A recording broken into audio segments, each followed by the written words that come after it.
Thanks. I'm Brian McDermott. I'm the filmmaker, and I'll tell you a little bit about the origin of this film. A few years ago, I was actually making another film out in Arizona about uranium mining in the Grand Canyon. And I was out there interviewing Representative Grijalva about things that were going on there, and also Grand Staircase Escalante and Bear's Ears. I'm sure people have heard it's similar stories all around. And then when I came back, I used to live in media, and I was living a few years ago, I was living on 352, and I came back and I said, well, you know, all those people in Arizona are upset about what's happening to their lands and their sacred lands. And then I came back here and I'm like, what is this pipeline that's going right down my road here every day that I pass by? And as I started doing a little bit of research and talking to people, and first I actually came across a news article about the Adorers of the Blood of Christ. And I'm not sure how many people know about their efforts in Lancaster battling against the Atlantic Sunrise Pipeline. And so when I saw that, they had they built a chapel in the pathway of the pipeline. I thought, wow, that's very compelling. That could be an interesting movie. And then as I looked out my window and saw the pipeline being put in along 352, I thought, well, I think I have to start getting involved. And so I went to the Rally Against the Pipelines in Medium, and met in Westchester, and I started meeting people. And and so then one thing led to another. And a lot of the people who in the film are actually here tonight, so they'll be able to talk to you more. But I think one interesting thing I noticed by covering both pipelines were the similarities in terms of how the companies are treating the communities. And I think that'll come out tonight, and then you can actually hear from the people who have those, properties where the pipelines are going through. So we can. And what people really have to keep an eye on too are possibilities of these anti-protest bills that are proposed. Because they said, well, they're not denying anybody the right to First Amendment protest, and yes, they are. It's designed. The bills were written by corporations. Yes. I'm sure we're all familiar with ALEC.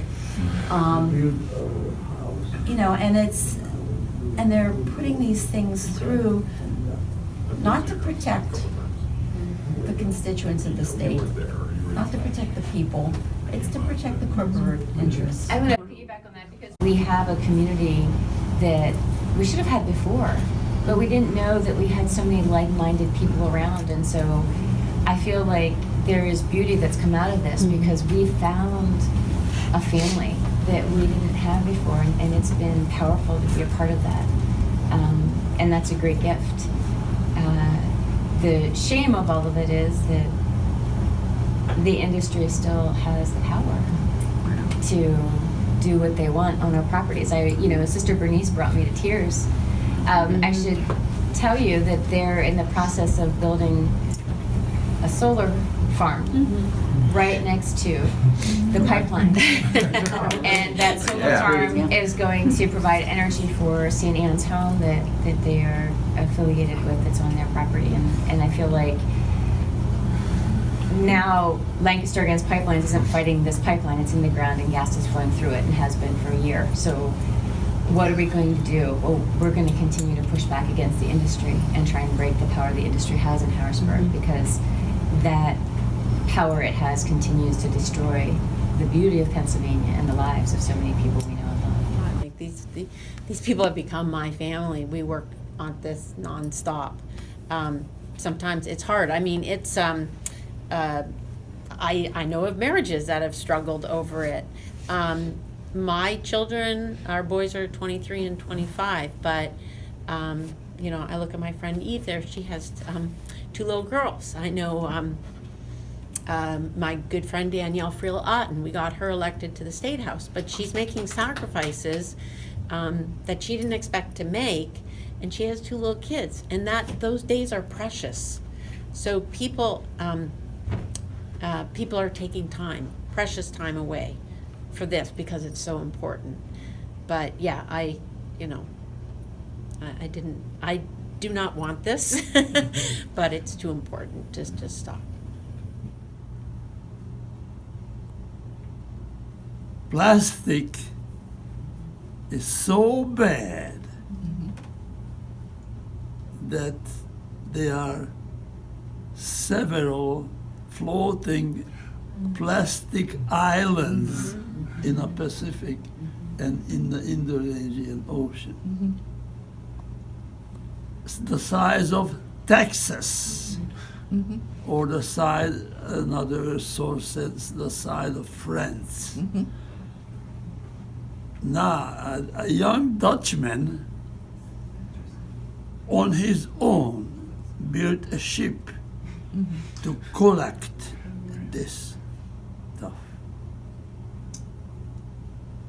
He couldn't get much, and the ship broke down. Then he's saying that he's going to continue because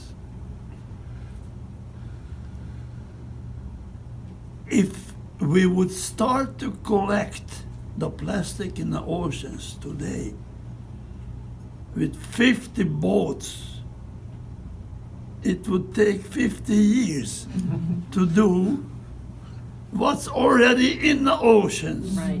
But we can do something locally, and I feel like that's what we have to do. Yes. Yeah.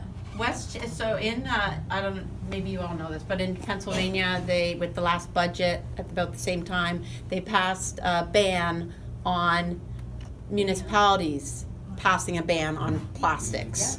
The ban to ban the ban. Yeah. And, yeah, two wrongs do not make a right. So, shortly after that, Westchester Borough was voting. They had this plan, and it was, the whole movement started last summer. A friend of mine organized a bunch of, I think they were 6th graders from the Friends School in Westchester. And they went and they lobbied with the borough council members and with the public, and they got all these signatures and everything to put this ban in place. So the borough council was all set to vote on this recently. And I went to the meeting, and it just came at just the right time. It's one of those small things that you feel really good about. These kids, and now they're in 7th grade, I think. They all got up one after the other and spoke. And one of the boys said, he said, imagine it, like they were trying to convince the borough council to do it. And at the beginning of the meeting, I have to tell you, it looked like it wasn't going to pass. They were all worried about lawsuits and everything. And this kid said, imagine if we do this here. And then we set an example for the whole county, and then the whole state, and then the whole country, and then the whole world. And it's that little thing. But everybody, so many people got up and spoke. Senator Dinniman got up, and he was like a lion. Danielle got up, and she drew the connection for people, because they don't realize it, the connection between the plastics and Mariner East. And they ended up voting in favor of the ban and taking that chance of the state suing them, which probably won't happen, but yeah. So little things.